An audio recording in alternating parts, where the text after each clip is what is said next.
खालिद मजीद की कहानी बक़ैद हयात। आवाज खालिद मजीद।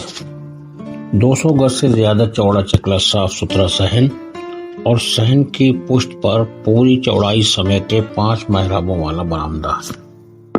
उससे मुल्हिक 3 कमरे जिन पर लोहे के गाटर की छत थी। सहन के बीच में एक घने साये वाला नीम था जो पूरे चबूतरे को अपने साये की आगोश में समेटे था। ये पंडित रामाधीन की चौपाल है। बरामदे के कोने में पंडित जी की चारपाई पड़ी थी। उस पर एक सलीके का बिस्तर था, चंद कुर्सियां थी, मोड़े थे, एक तख्त था। तख्त के आगे एक दरी बिछी थी। तख्त पर बैठकर पंडित जी मधुर वाणी में गीता पाठ करते थे।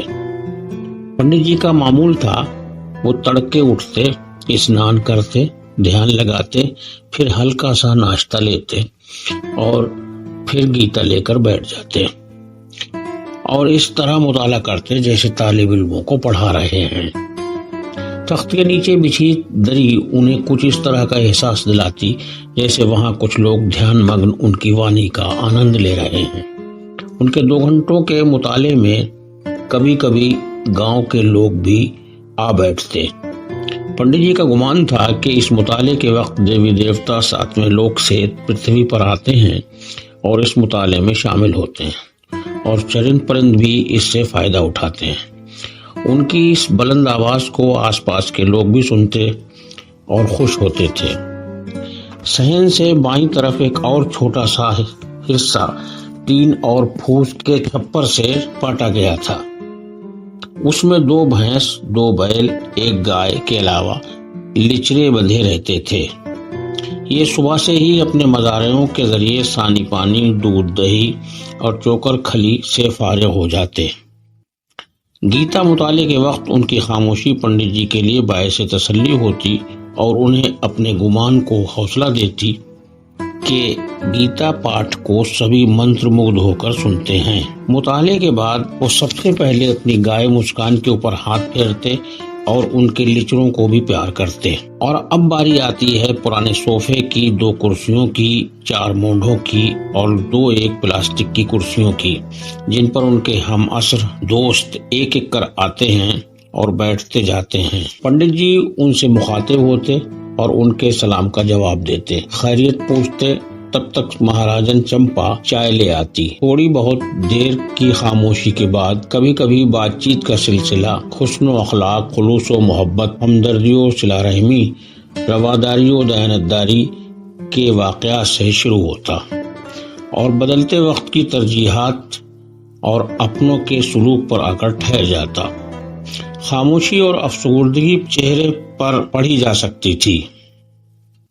चाय की चुस्कियों के बीच फिर कोई सियासत, मईशत, महंगाई और करप्शन का जिक्र करता तो बात इस तरफ मुंतकिल हो जाती और बूढ़े अपने अपने मामलात अपने सीनों में समेटकर तबसरों में शामिल हो जाते।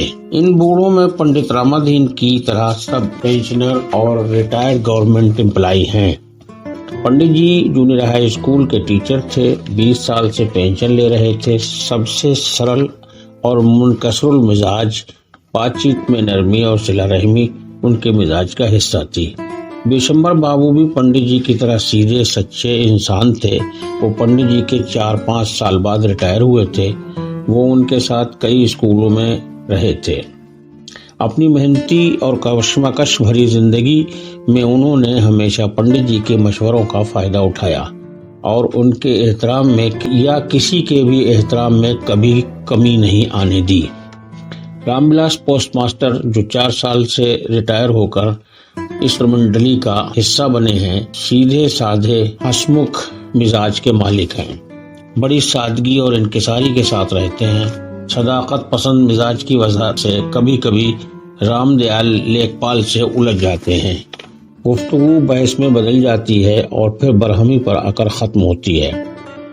इस अमल के बाद रामविलास पोस्टमास्टर 1-2 दिन के लिए नहीं, कई दिन के लिए गायब हो जाते हैं। पंडित जी को ये अच्छा नहीं लगता तो बिशंबर बाबू की तरफ देखते हैं। बिशंबर बाबू मास्टर साहब को मना लाते हैं। इसके लिए उन्हें मसलहत से काम लेना पड़ता है। वो झूठे और लंतरानी बकने वाले रामदयाल की तरफ से कहते हैं, मास्टर, वो रामदयाल बहुत शर्मिंदा है और आपसे माजरत ख्वाह है। वो आपको कई बार पूछ चुका है, आप उसकी बातों का बुरा ना मानिए और कल तशरीफ लाइए। सरल और सीधे मास्टर साहब दूसरे दिन हाजिर हो जाते। रामदयाल का मिजाज था कि वो अपनी नौकरी के जमाने के किस्से नमक मिर्च लगाकर यूं सुनाता कि सब उसे एजाज और बड़प्पन से नवाजें। अपनी इस खुशी वो अपना बड़प्पन समझता था। उसके इन किस्सों को बहुत जल्द समझ लेते थे। कभी कभी उसकी इस तारीफ को पंडित जी यूं रद्द करते कि वो बगले झांकता रह जाता। उसके अखलाक से सब वाकिफ थे और उसकी दरोगोई से नाखुश भी। वो दो बूढ़े और थे। बद्री प्रसाद कृषि प्रसाद से रिटायर हुए थे। उनके दो बेटे थे, एक किसी बड़े ओहदे पर था और दूसरा डॉक्टर, मगर अपने बेटों की बेतवज्जही से वो ज्यादा खुश नहीं थे। कम सुखन थे, सुनते सबकी थे। उनकी खामोशी रंजीदगी का एहसास कराती थी, लेकिन कभी कभी रामदयाल और रहमतयार खां पर उनकी चुटकी इस कदर पुख्ता होती थी कि पूरी महफिल उनके इस अमल से खुश हो जाती। महफिल को उनकी हाजिरी का एहसास हो जाता। रहमतयार खां बहुत कम आते थे और जब वो आ जाते तो फिर कोई और नहीं बोलता था, सिर्फ वो बोलते थे और सब सुनते। वो उम्र के मामले में पंडित जी के सीनियर थे। 95 साल के हो गए थे और तंदुरुस्त थे। आवाज में बहुत खनक थी, काफी जोर से बोलते थे। वो पुलिस में इंस्पेक्टर पद से रिटायर हुए थे। अपनी नौकरी के जमाने के किस्से वो रामदयाल की तरह पूरी शिद्दत से सुनाते थे। अपनी इस आदत की वजह से वो दूसरी महफिलों से खिताब लेकर आए थे। पुलिस का खूंटा। ये खिताब इतनी दबी जबान से दोहराया जाता था कि किसी को खबर न होती। वो अपने इसी लक़ब से वाकिफ हैं या नहीं, लेकिन बाकी सब खूब वाकिफ थे कि उनकी शख्सियत इन 3 अल्फाज के बीच घूमती है। पंडित जी की चौपाल दो तरफा घने दरख्तों के साए में, इसलिए हर मौसम के तेवर यहाँ बैठने वालों के लिए बेमाना थे। नीम और बकाइन के साए गर्मी में और सर्दी में सुनहरी धूप गुनगुना एहसास लिए बरामदे में बैठे इन बूढ़ों के लिए खुशकुन साबित होती थी। आसपास के घरों से किसान और चरवाहे और खेतीबाड़ी से खाली मजदूर भी यहाँ आ बैठते थे। पंडित जी के पुरखुलूस अखलाक से वो लोग बहुत मुतासर थे, मगर रामदयाल लेखपाल को उन्हें अंडर एस्टिमेट करने में मजा आता था। वो आमादा रहता था और मौका पाते ही कुछ ऐसा कहता कि बेचारे किसान मुंह लटका लेते। मास्टर बिशंबर बाबू इस बात को इतने एहतियात से संभालते कि बिगड़ी बात भी बन जाती और रामदयाल अपना सा मुंह लेकर रह जाता। कभी कभी मास्टर गयासुद्दीन का बेटा इतवार की छुट्टी में आ बैठता। उसने इसी साल आयोग की तकर्री पर करीबी कस्बे के इंटर कॉलेज में ज्वाइन किया है। उसकी आमद से इस महफिल में 4 चांद लग जाते हैं। उसकी अमली और अदबी गुफ्तगू बुजुर्गों के लिए बहुत फरहत बख्श होती है। रामदयाल अगर महफिल में होता तो यूं चुप हो जाता जैसे उसे किसी ने डांट दिया है। सभी फारिगुल बाल उसे पहाड़ के नीचे देखकर कनखियों से मुस्कुराते देखे जा सकते थे। मोटिवेशनल वैल्यूज क्रिएट करते हुए वो कहता कि एक अकेला सीनियर सिटीजन अगर 60 साल का है तो 60 ही का होता है। उसकी तन्हाई उसे खामोश रहने देती है। 2 60 साल के सीनियर सिटीजन 30 के हो जाते हैं और अगर ये 4 हों तो उनकी उम्र 15 साल हो जाती है। और बहुत से सीनियर सिटीजन इकट्ठे हो जाएं तो ये उम्र की कैद से बाहर होकर बच्चे हो जाते हैं। गांव के सीधे साधे या फिर मिजाजन चतुर किसान इन बूढ़ों को खुश देखकर कुछ नहीं सोचते। क्या? जरूर सोचते हैं और खूब सोचते हैं। कुछ तो उनकी खुशी, उनकी आमदनी देखकर जलते हैं। कुछ सादगी पसंद ये जरूर समझते हैं कि ये उनकी लंबी मुलाजमत के बाद की आजादी है और खुश होते हैं। रामदयाल सरीके देहाती उन्हें एक आंख नहीं सुहाते। पंडित जी जो अपनी चौपाल से जाने जाते हैं, अपने गीता मुताले से जाने जाते हैं, ये सब जानते हैं कि पंडित जी कतई तन्हा हैं और अपनी तन्हाई ही को उन्होंने अपनी खुशहाली बना लिया है। रिटायर तो बड़े बेटे ने नोएडा में नौकरी ही नहीं रिहाइश अख्तियार कर ली। छोटे ने गाजियाबाद में तकर्री पाई तो वहीं टीचर कॉलोनी में अपना मकान बना लिया। जब तक बेटियां रहीं तब तक घर आबाद रहा। बेटों के घर बसते ही उनके घर का ताना बाना बिगड़ गया। पहले मास्टरनी थी, घर हंसता खिलखिलाता था, फिर उनके गुजरते ही सब कुछ बदलता चला गया। बच्चियां अपने घर की हो गईं, बेटे बहुओं के साथ अपनी मर्जी अपने ख्वाबों के सुपुर्द थे। गांव की जमीन, कुएं, खादर, रिहायशी मकानात, खाली बग्घर, जानवरों के गोंडे, भैंस, बद्धे, लड़ियां, ट्रैक्टर, बकरियां, भेड़ें और मज़ारे, उनके और उनकी मीठी खट्टी नजरें और गीता के श्लोक, पंडित जी इन्हीं के सहारे खुश थे। कभी कभी जब उन्हें बहुओं, पोते पोतियों, बेटे नवासों की याद आती तो एक खामोशी उनके चेहरे पर छा जाती। जाने कैसे चंपा इस खामोशी को पढ़ लेती। चंपा महाराजन है जो घर में खाने के इंतजाम को देखती है। वो फौरन गुड़िया को गुहार लगाती, गुड़िया दद्दे चाय लाया। महाराजन की आवाज गोंडे में बंधी मुस्कान गाय सुन लेती है और समझ जाती है कि दद्दा खामोश हैं। वो आवाज के साथ ही रमाती है। उसके रमाने को पंडित जी अपनी हमदर्दी समझते और उठकर गाय के पास जा खड़े होते हैं। थोड़ा सा प्यार पुचकार और हाथ फिराना उसके लिए बायसे फहत होता है और पंडित जी के लिए खुशी। जब अपने दूर हो तो जो मोहब्बत से देखे वही अपना दिखाई देता है। मास्टर बिशंबर बाबू के 3 बेटे हैं, 4 बेटियां। सब बच्चे ब्याह दिए और सब बच्चे गांव ही में रहते हैं। एक बेटा बरेली में सर्विस कर रहा है। उसे फसल का गल्ला तो चाहिए। घर के किसी फर्द को 1 रुपया भी नहीं देता। बाकी होली दिवाली बाप ही की तरफ देखता है, शायद कुछ मिल जाए। मंझला खेती देखता है, खेती भी 1 एकड़ से कम है। बिशंबर बाबू के लिए पेंशन ही एक पुख्ता सहारा है। यूं तो घर में हर बंदा खुश है और खूब एक दूसरे में प्यार मोहब्बत है, मगर खेती सबको बहुत बड़ी दौलत दिखाई देती है। बड़ा और छोटा तो हर वक्त इस पर आमादा है कि कब खेती बिके और अपना हिस्सा ले और निकले, और ऐसे निकले कि फिर गांव की तरफ लौटना ही ना पड़े। अब मास्टर साहब कैसे अपने घर को जोड़े हैं, ये मास्टर साहब से बेहतर कोई नहीं जानता। रामदयाल लेखपाल जितना चालाक और फितनागर है, उतना ही वो परेशान भी है। उसकी बीवी पड़ोसी जिले में ANM है। वो पीलीभीत में अपनी 3 बेटियों और 1 बेटी के साथ रहती है। उसके रिटायरमेंट में अभी 4 साल बाकी हैं। रामदयाल ने उसे शादी के बाद पढ़ाया, मुसाबकती इम्तहान दिलवाए, उसे मेहनत करते और इम्तहान में कामयाबी के लिए लगातार हौसले और हिम्मत बनाए रखने की सलाह दी। हर नाकामी के बाद नई उम्मीदों बीम से वाबस्ता रखा। उसकी मेहनत और रामदयाल की हौसलामंदी ने उसे कामयाबी दिलाई। उनकी गृहस्थी माकूल हो गई। बच्चियां भी पढ़ने लगी। बेटा तो कुछ नहीं कर पाया, लेकिन एक बेटी BTC में कामयाब हो गई और पीलीभीत में ही सर्विस में आ गई। रामदयाल घर को मैनेज करने में कामयाब हो गया, मगर अपनी बदमिजाजी की वजह से वो प्यार और खुलूस की बाजी हार गया।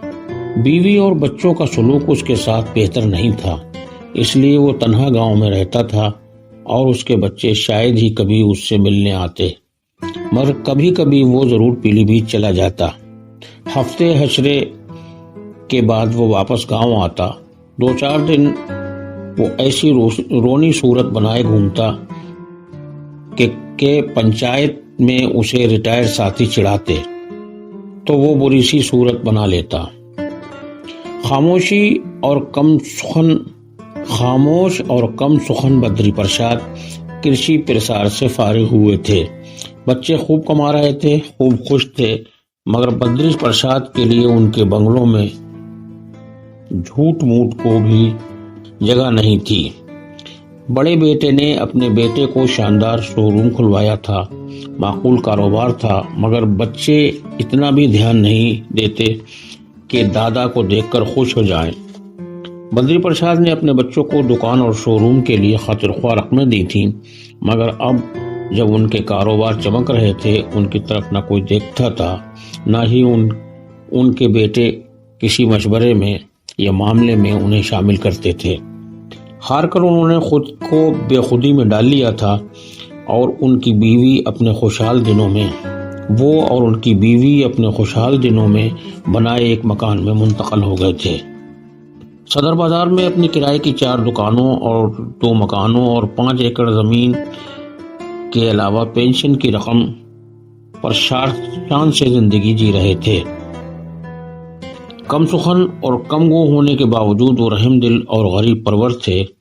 बच्चे भले ही अपनी रईसाना खुद पसंदी के मजे में किसी को एहतराम ना देते हों, लेकिन वो हर दिल अजीज इंसान थे। तन्हाई और बेगानगी ही थी जिसने उनसे उनका बांकपन छीन लिया था। रहमत यार खां अपनी बुलंद वाला आवाज के लिए भले ही जाने जाते थे, लेकिन ये आवाज उनके मकान में बहुत कम सुनी जाती थी। 95 साल की उम्र में सेहतमंद थे और वो अपने नवासे के सहारे कभी कभी पंडित जी के यहाँ आते थे। अपने दुखों को अपनी आवाज में दबाए रखने की कोशिश करते थे।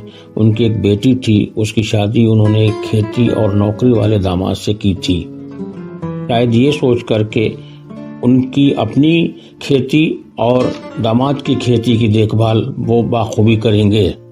दामाद ने हक निभाया, खुद को खां साहब के गरजदार इरादों के सुपुर्द कर दिया और आम जायदाद के मालिक व मुख्तार हो गए। अब बाजार में पहली दूसरी को उनके नवासे रिक्शे के दोनों तरफ उनकी पुश्त पर बैठ जाते हैं और पेंशन निकाल लाते हैं। फिर उन्हें लंबे वक्त के लिए घर के टूटे खटोले पर सुपुर्द कर दिया जाता है, जहां वो बाकी मांदा वक्त महीना गुजारते हैं। उनके इसरार पर उनका छोटा नवासा अपनी मोटरसाइकिल पर बिठाल कर पंडित जी के यहाँ छोड़ आता है और फिर 2 घंटे बाद वापस ले जाता है। पेंशन के लिए जाते वक्त पंडित जी के यहाँ जाते वक्त वो साफ सुथरे प्रेसशुदा लिबास में रोबदार पठानों और रोबदार दारोगा की तरह नमूदार होते हैं। बाकी मांदा वक्त का बयान निहायत सब्र आजमा है। वो एक बेयारो मददगार बूढ़े की मानंद अपना वक्त गुजारते हैं, जहाँ खामोशी, तन्हाई और बेबसी के साथ वो कई दिन के गंदे कपड़ों में सिमटे रहते हैं। बेटी को जब घर के बाकी मादा लोगों से फुर्सत मिलती है तो उनके बार बार बुलाने पर गौर करती है। कभी कभार घर में काम वाली बच्चियां पानी वगैरह दे दें तो ये उनकी खुशकिस्मती होती है। ये मंजर किसी दर्जा पेचीदा और सब्र आजमा है। ये बात रहमत यार खां के सब साथी जानते हैं, मगर सबके साथ कोई न कोई दिलसोजी है, इसलिए सब अपनी कहानी छिपाकर अपने दर्द भुलाकर यहाँ हंस लेते हैं, जी लेते हैं। आज सवेरे से पंडित जी बहुत खामोश हैं। नहाने और पूजा के बाद वो बहुत अनमने से थे। गीता मुताले को लेकर कई तरह के बहाने उनके जहन में आ रहे थे, फिर भी उन्होंने बड़ी बेचैनी के बाद अपना मुताला शुरू किया। बार बार उनके सामने उनके पोते पोतियां, नवासे नवासियां रंग बिरंगे कपड़ों में आकर खड़े हो जाते। उनकी अटखेलियां, शरारतें, कूद फान जाने क्यों उनसे उनकी मौजूदियत छीने ले रही थीं और वो बजाय पढ़ने के रोने बैठ जाते। महाराजन चंपा ऐसे मौक़ों पर हमेशा पंडित जी के सामने खादमा नहीं, एक पुरखरूस माँ की तरह हाजिर होती। दद्दा गुजियां सेक दई हैं, तुम्हारे बूढ़े गौतरिया कब लो आई हैं। गुजियां और दीगर नाश्ते की मेज पर उनकी नजर पड़ी। अभी होलिका दहन और दीगर रसूमात में वक्त था। बूढ़े रंग और पानी के खतरे से शायद आज देर से आए। गुजियां देखकर उनका जहन खूबसूरत रंगीनियों से निकलकर चौपाल की तन्हाई में लौट आया। उनके मुंह से बेसाख्ता निकला गिरधर। उनका मजारिया जो खेती के बाद बाकी मांदा वक्त उनके यहाँ चौपाल की पुष्ट पर बने औसारे में गुजारता है। पंडित जी अब वो हाथ बांधे सामने था। अरे सभी बैठने वालों को बुला लाओ। कहो पंडित जी बुला रहे हैं। आधे घंटे में बद्री प्रसाद, रामदयाल, बिशंबर बाबू और गयासुद्दीन मास्टर साहब का बेटा यूं हाजिर हो गए जैसे पंडित जी बीमार हों और उनकी मिजाज पुरसी को आए हैं। सब यूं खामोश थे कि जैसे किसी डरावने ख्वाब से जागे। बुरारे ही नहाए ले, आज बच्चा बहुत याद आ रहे हैं। बच्चे आज मुझे भी याद आ रहे हैं। पिछले साल गांव में सब थे। पंडित जी ने द्वारका प्रसाद के बोलते ही अपना जुमला पूरा किया। टेबल पर नाश्ता था, पानी था, चाय थी, गरम गुजियाँ थी, मगर खामोशी थी, बेचारगी थी, बेबसी थी, जिसकी कैद से कोई आजाद न था।